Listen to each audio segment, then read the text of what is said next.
Նա հայտնի է բացի իր պատմություն հայոց նշանավոր աշխատությունից, նաև մի շարք այլ գործերով, օրինակ ունի շարական նվիրված Աստվածածնի վերափոխման տոնին Գոշավանքում, որտեղ Կիրակոս Գանձակեցին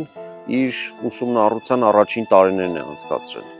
Հենց այստեղ է սկսել ձևավորվել Կիրակոս Գանձակեցու աշխարհայացքը եւ հետագայում 1215 թվականից հետո, այսինքն եթե նա հաշվի առնենք, որ 1201-ից 3 թվականների միջակայքում է ծնվել, ստացվում է, որ առավելագույնը 14-ամյա պատանին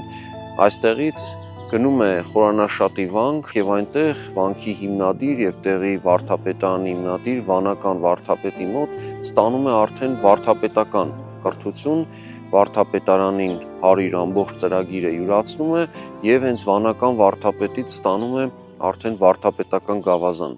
Նախագծի գլխավոր գործընկերն է Converse բանկը, ֆինանսական աշխարհի ձեր հուսալի գործընկերը։